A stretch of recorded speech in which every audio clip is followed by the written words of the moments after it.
Alberta is a very wealthy province, or so we are told. But sadly, more and more people are having to access food banks in order to make ends meet. The Interfaith Food Bank, started by Jock Carpenter, has worked for years to try to help those in need. Christmas is always a busy time at the Interfaith. Over the years, items have been gathered months in advance and stored in a holding area to be eventually included and packed into hundreds of hamper boxes. But every year, the fear exists that the supplies won't stretch far enough. We're about 800 hampers, so we're maybe, a third of the way through, and we're desperate for toys right now. I think every child should have something for Christmas, and it's not going to happen unless someone helps us. And every year, the community rallies to the cause, paying attention to the call for specific items that will help in the preparation of Christmas dinners and special treats to help fill those Christmas stockings.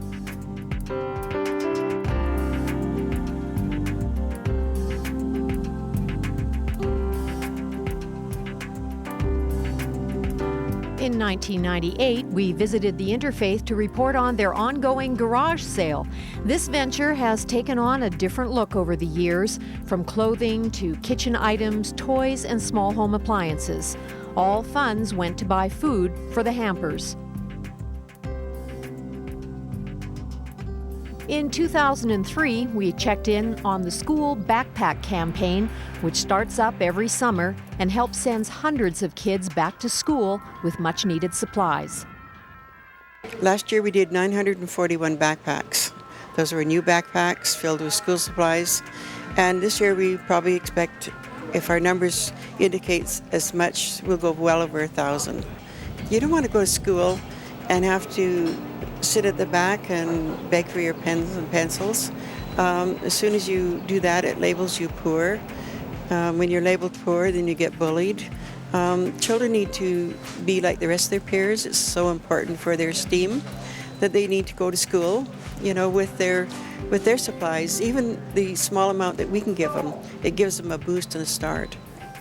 And throughout the years, the Interfaith has provided not only healthy foods, but information on food preparation, and the Interfaith Chinook Community Kitchen is helping to continue that tradition, helping people eat healthy on a budget. Volunteers are much appreciated at the Interfaith Food Bank. The faces have changed over the years, but their dedication has never wavered. They truly are the backbone of the organization. That's good, right? Absolutely. Are they icy? No. CTV helps out annually with the Friends Helping Friends campaign at Safeway stores.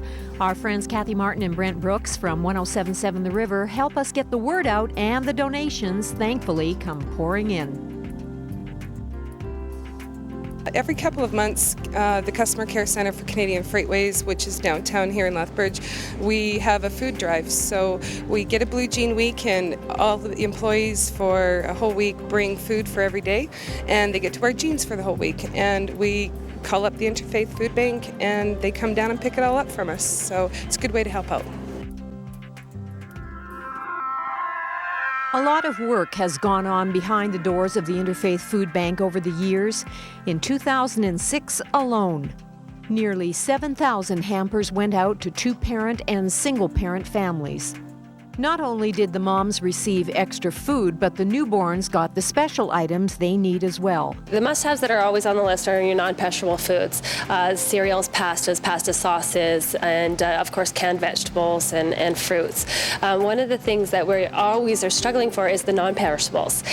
We quite often have bread that doesn't stay good, or vegetables are something that we just don't have the ability to store in great quantity. So milk, meat, eggs, those type of things, we always appreciate a little bit of assistance on the dollar side to help us purchase them. And of course, some people make the wrong judgments about food banks in general. One of the things that we commonly hear is that people who don't necessarily need the food are accessing the food bank. And that's one myth I'd love to dispel and just clarify that there is a screening process. When clients come to register at the food bank, we do determine the level of need based off income and expenses. quite often those cars belong to staff, volunteers, or some nice soul who wants to help a neighbor out by giving them a ride down to the food bank too.